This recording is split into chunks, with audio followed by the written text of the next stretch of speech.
The year was 2157. Humans had met aliens 15 years ago. They had built space stations together. Commander Alan Phillips stood at the window of his office. He looked out at the stars. His office was on the Galactic Council station. The station orbited a star called Proxima Centauri.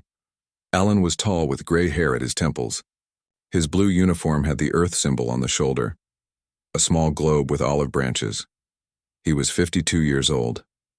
His job was to speak for Earth at the council meetings. The council chamber was filled with 20 different alien species. Some had scales. Others had fur. A few looked almost human. They made decisions about trade routes. They settled disputes between worlds. They talked about new technologies to share. Humans were new to space travel. Other species had been traveling between stars for thousands of years. But humans had something special. They adapted quickly. They thought of new ideas. They solved problems in ways the aliens never considered.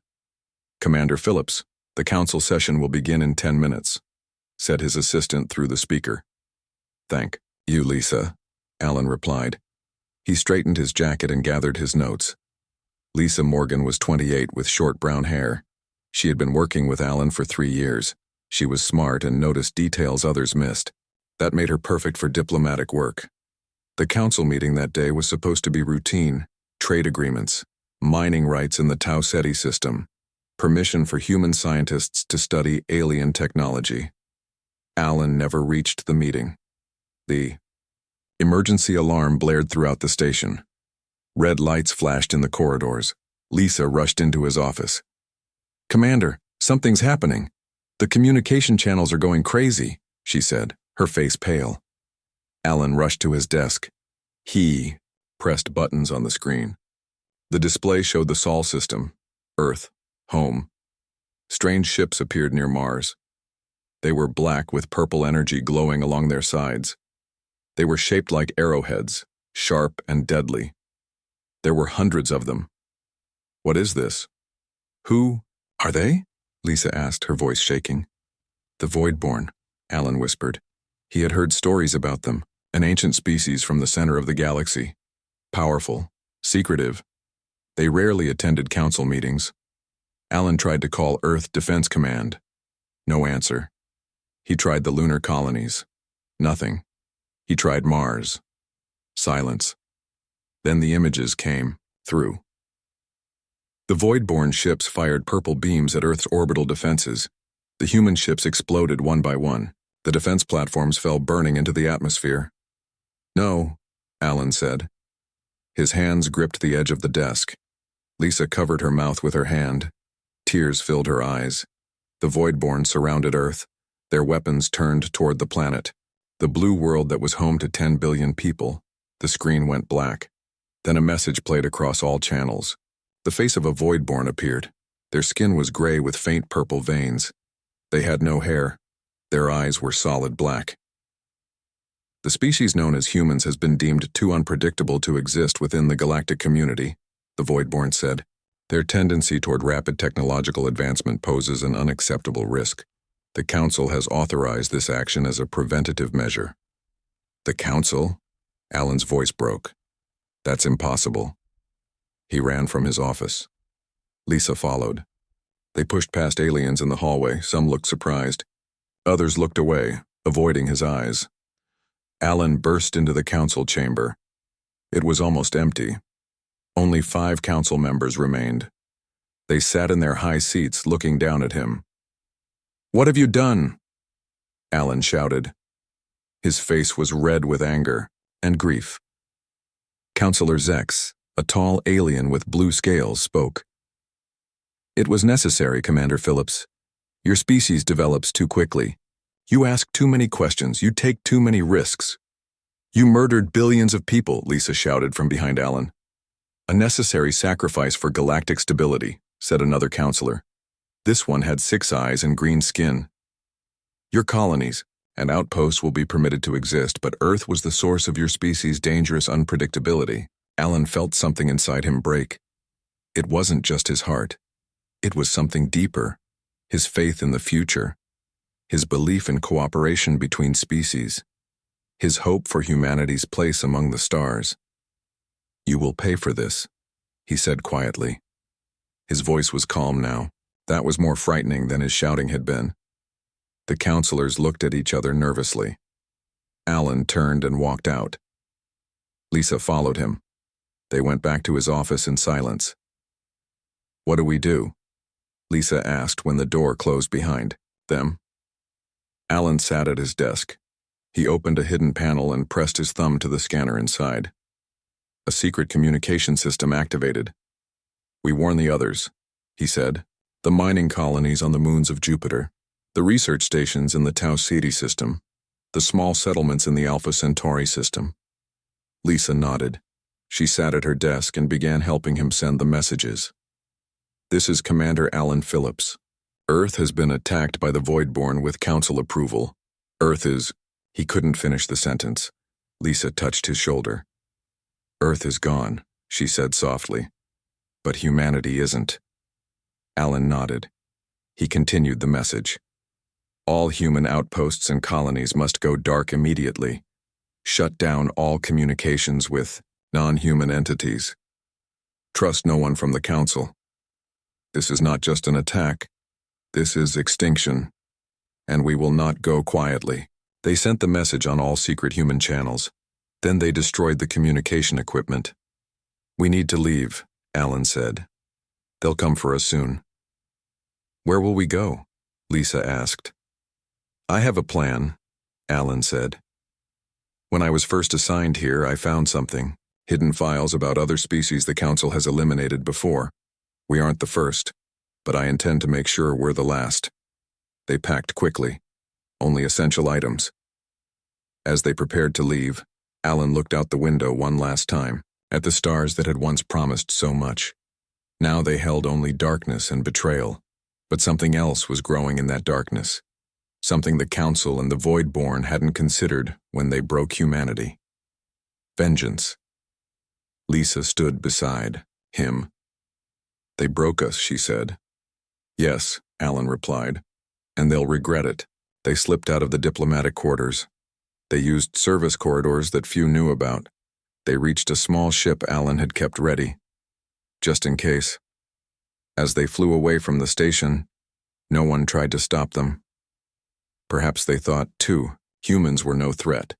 Perhaps they thought humanity was finished. They were wrong. Humanity had broken. But the pieces were sharp, and they would tear through the stars. 5 years passed since Earth was destroyed. The galaxy thought humans were finished. They were wrong. A Voidborn patrol ship moved through empty space.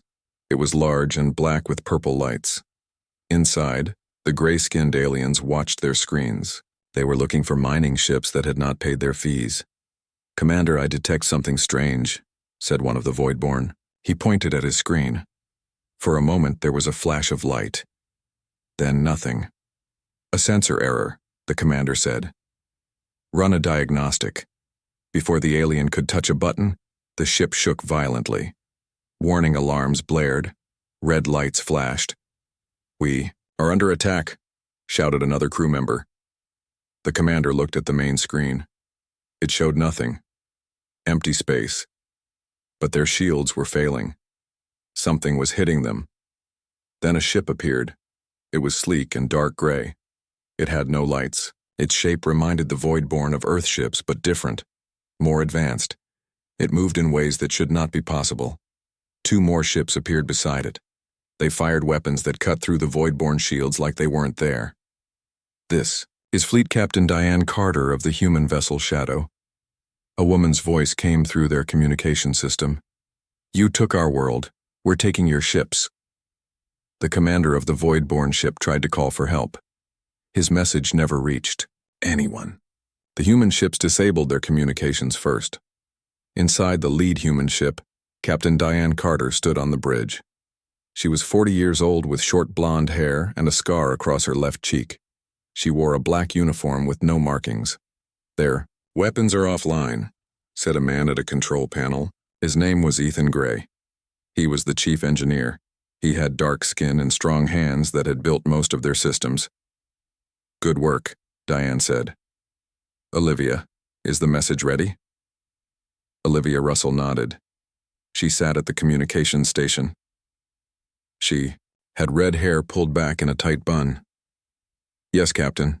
Ready to broadcast to all Galactic Council frequencies. Send it, Diane ordered. Olivia pressed buttons on her panel. The message would reach every council world. It would say, "You broke humanity. Now we're something else." The 3 human ships circled the disabled void-born vessel. Should we destroy it? Asked Peter Franklin. He was young, only 26. He had never seen Earth. He was born on a Jupiter moon colony. No, Diane said. We want them alive. We want them to tell others what they saw. Fear is our ally now. The human ships vanished, seeming to fade out of normal space. The phantom drive that Diane and her crew had developed allowed them to slip between dimensions. They could appear anywhere, attack without warning, disappear without a trace. 2 days later, the Galactic Council held an emergency meeting. The chamber was filled with representatives from many worlds. They talked loudly. They were afraid. 3 void-born patrols attacked in 1 week, said a furry alien with 4 arms. This cannot be ignored. The humans were supposed to be finished, said another with green scales. Their homeworld is gone. Clearly, we underestimated them, said a third alien. This one looked almost like a giant insect. The doors to the chamber burst open. A void-born entered. This one was older, with deeper purple veins on its gray skin. It was a high commander. These attacks must stop, the void-born said. The humans have developed new technology. They move through space in ways we cannot track. What do they want? Asked the insect-like alien. Revenge, the void-born replied. They left messages. They say we broke them. Now they are something else. Far away from the council meeting, the human ships docked inside an asteroid. The inside of the rock had been hollowed out and turned into a secret base. It was one of many hidden throughout the galaxy. Diane walked through metal corridors. People nodded to her with respect.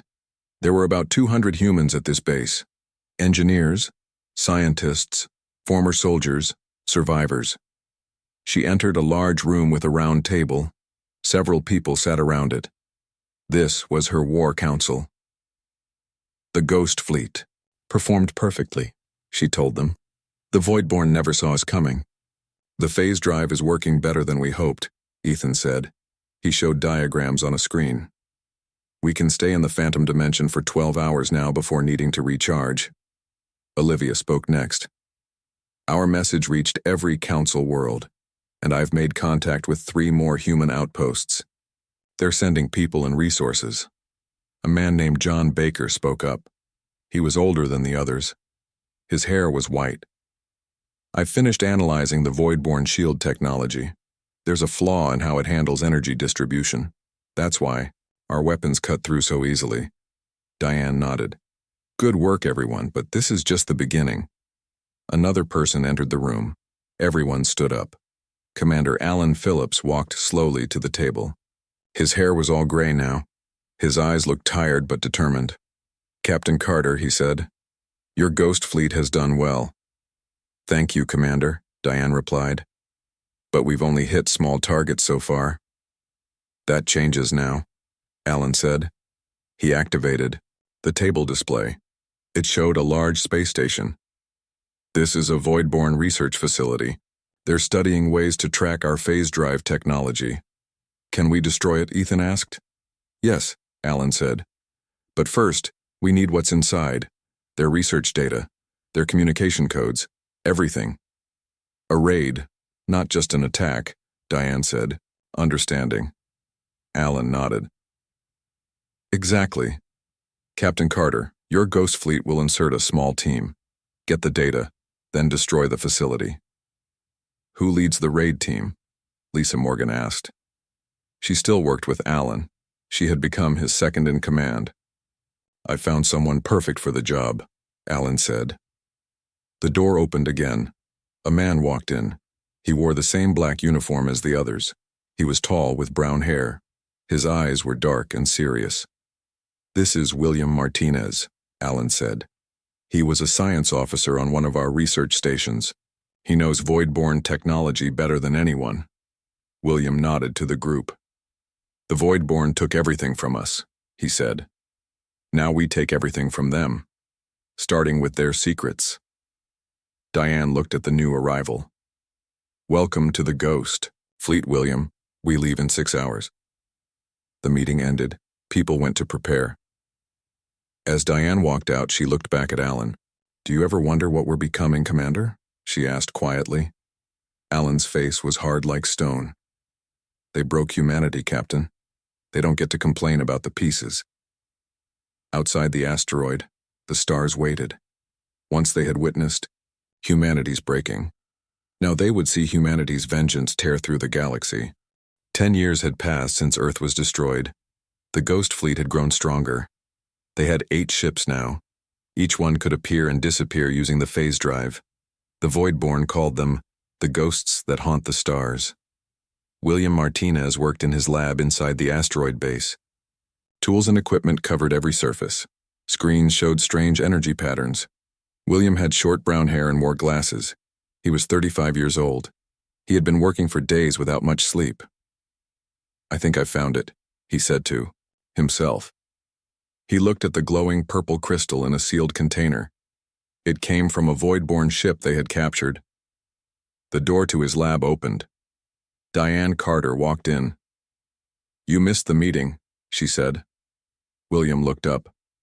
His eyes were red from lack of sleep. I'm close to something important, he said. Look at this. Diane came closer. The purple crystal pulsed with energy. What am I looking at? She asked.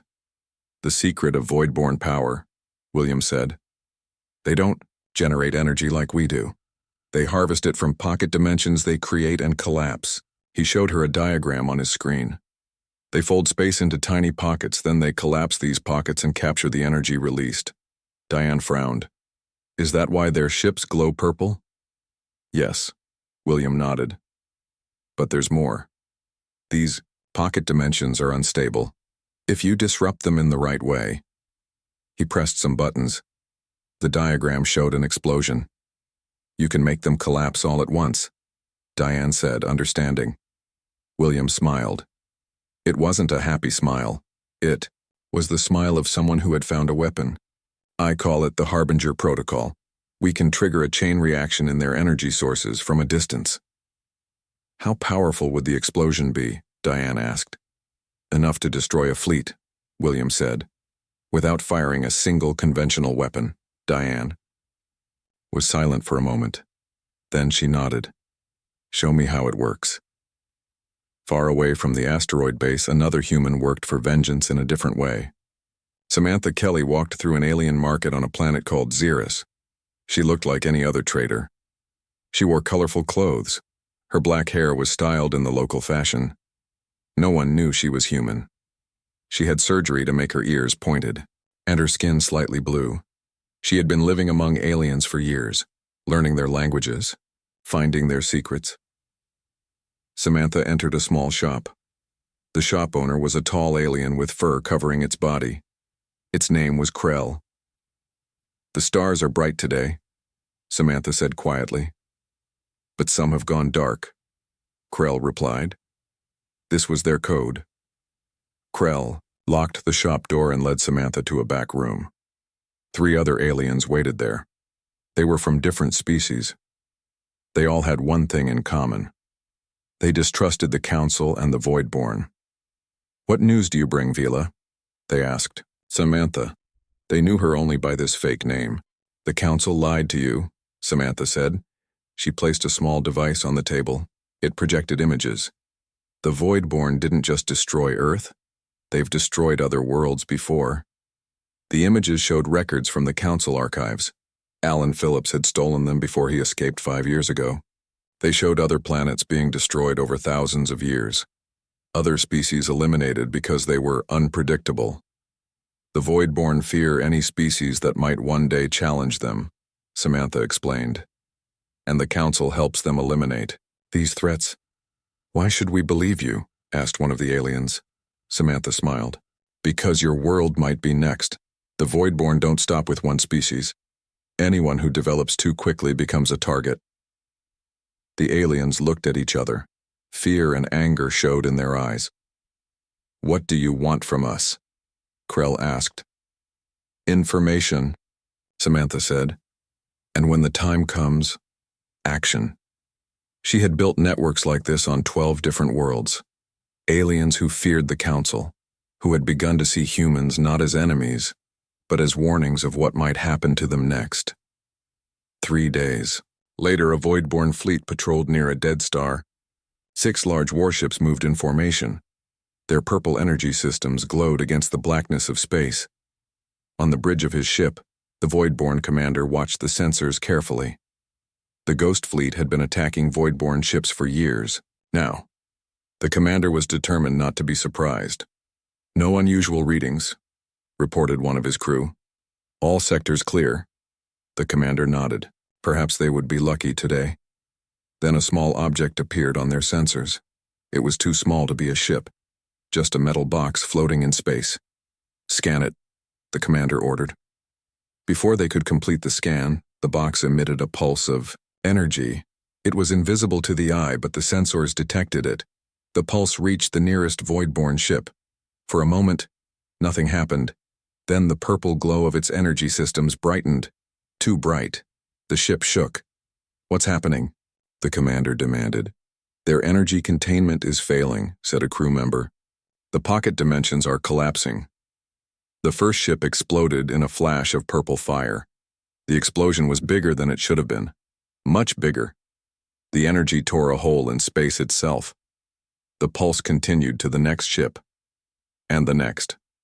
One by one, the void-born ships exploded. Their power sources turned against them. The commander watched in horror as his fleet died. He tried to escape, but it was too late. The pulse reached his ship. The purple glow brightened. The ship shook. In the moments before his death, the commander received a message. It said, "You broke humanity, this is what we became." Far away on the Ghost Fleet ship Shadow, William Martinez watched the explosions through a special telescope. Captain Diane Carter stood beside him. "It worked," William said quietly. "The Harbinger protocol worked perfectly." Diane nodded. "Send the recording to Commander Phillips and to all our outposts." "The Voidborn will be afraid now," William said. "They've never seen a weapon like this." "Good," Diane replied. "Let them be afraid. Let them wonder where we'll strike next." She turned to leave the room but stopped at the door. "Do you ever think about what we're becoming, William? We're not just fighting anymore. We're changing what it means to be human." William looked up from his equipment. "They broke humanity," he said. "We're building something new from the pieces." The Harbinger protocol was just the beginning. The Ghost Fleet had more weapons now, more ships, more allies. The galaxy was changing. The Voidborn were no longer the hunters. They were the hunted. 15 years had passed since Earth was destroyed. The surviving humans had become something new, something dangerous. The Ghost Fleet now had 20 ships. They struck without warning. They disappeared without a trace. But the biggest surprise came when Commander Alan Phillips reappeared. For 5 years, no one had seen him. Some thought he was dead. He had left the main asteroid base with Lisa Morgan and a small team. They took a ship and vanished. Now he was back, and he had built something impossible. Captain Diane Carter stood at the window of her ship. She looked at the massive structure hidden inside a red dwarf star. It should not exist. Nothing could survive inside a star. The heat would melt any material known to humans or aliens, yet there it was, Mirror Command, a base built inside a living star. "How did you do this?" Diane asked as she walked with Alan through metal corridors that should have been melting. Alan had changed. His hair was white now. His face had more lines, but his eyes burned with the same determination. "We found technology in abandoned outposts, ancient stuff, older than the Voidborn." Lisa Morgan walked beside him. She had changed too. Her brown hair had streaks of gray. She carried herself like a soldier now, not a diplomat's assistant. Some species came before the Voidborn, Lisa explained. They had technology that could manipulate stars themselves. They entered a large room. Screens covered the walls. They showed maps of the galaxy. Red dots marked Voidborn worlds. Blue dots showed human outposts. Yellow dots showed the allies Samantha Kelly had found. For 5 years, we've been studying the oldest archives we could find, Alan said. The truth was hidden, but it was there. He touched a screen. It showed images of planets being destroyed, like Earth. But these were from long ago. The Council didn't just destroy Earth, Alan said. Over thousands of years, they've eliminated dozens of species. Any civilization that developed too quickly. Any species that asked too many questions. All erased.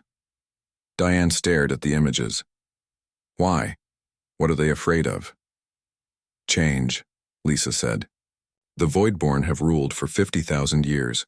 They want things to stay the same forever. Alan nodded. And now it's time to change the galaxy. We've been fighting, striking back. Now we unify our efforts.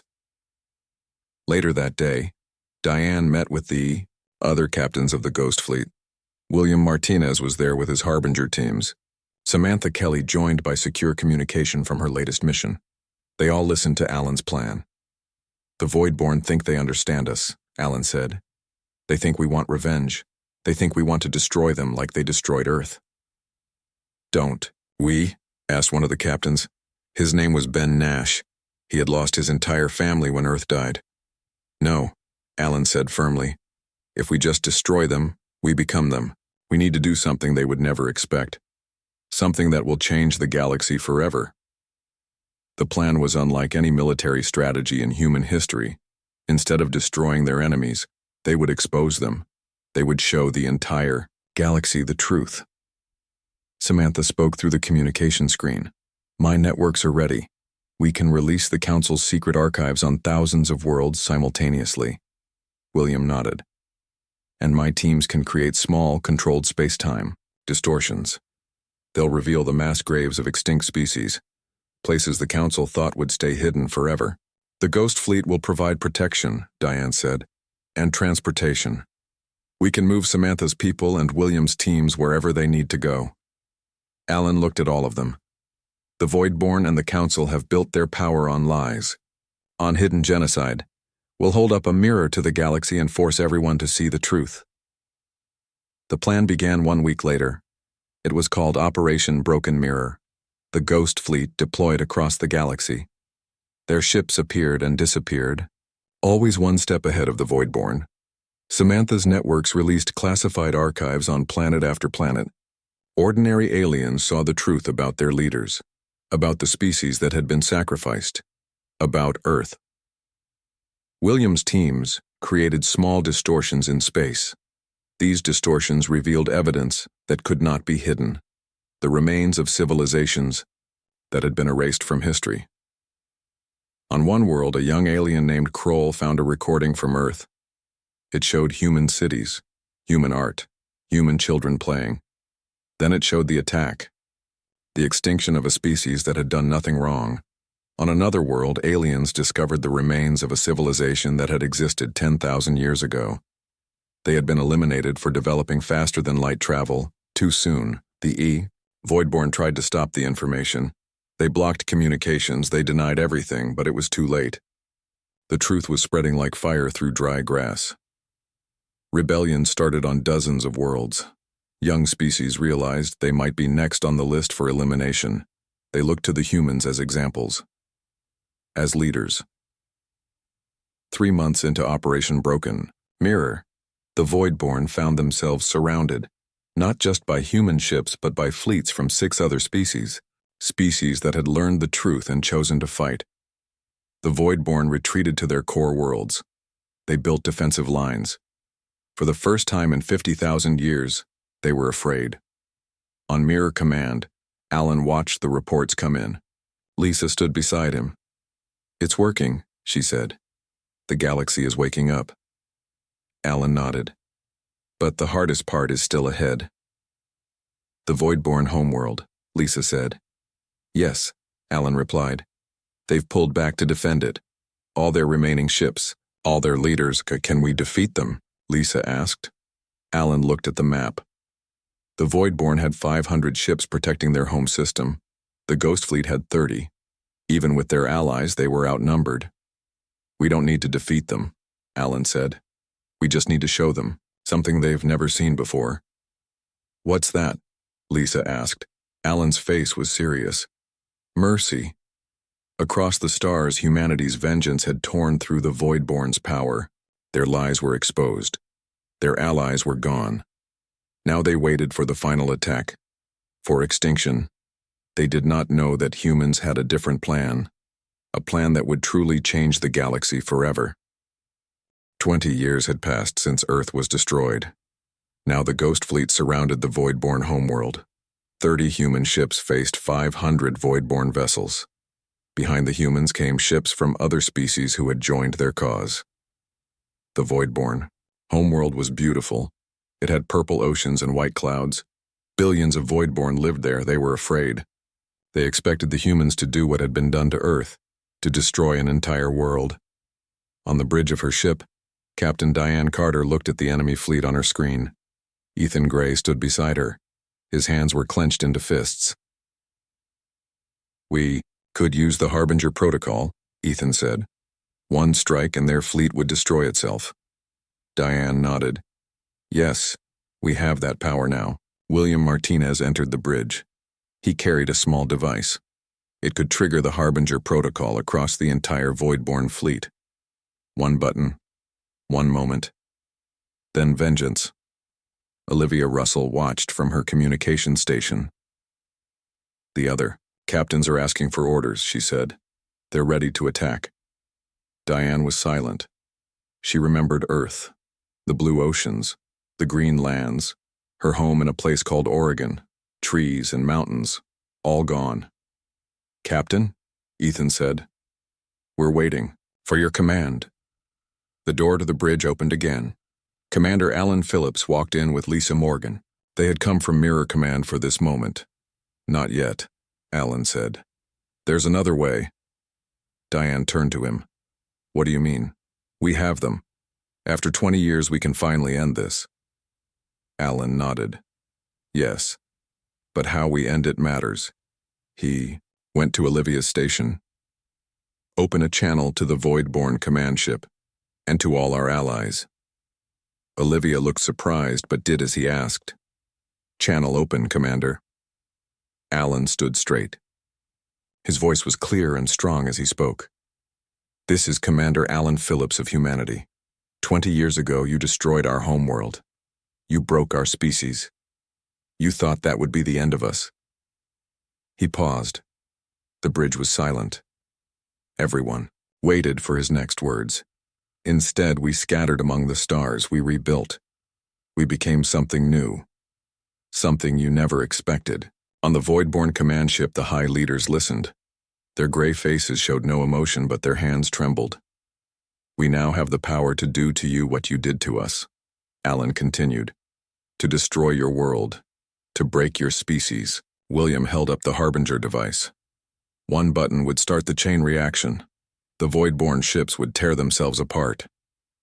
But humanity broke, Alan said. And in that breaking, we learned something. Something you have forgotten in 50,000 years of power. He looked at each person on the bridge. At Diane, who had led the Ghost Fleet.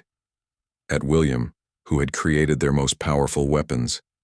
At Ethan, who had built their ships. At Olivia, who had connected the scattered humans. At Lisa, who had stayed by his side through everything. We refuse to become what we hate, Alan said.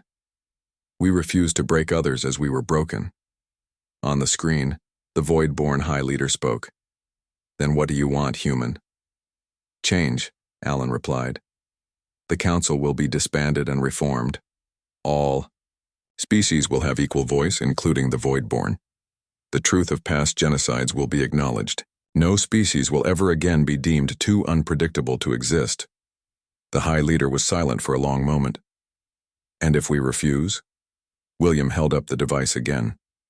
His finger hovered over the button. Then humanity will do what you expect, Alan said. "But I believe you are tired of fear, tired of hiding the truth, tired of destroying what you don't understand." The minutes stretched long.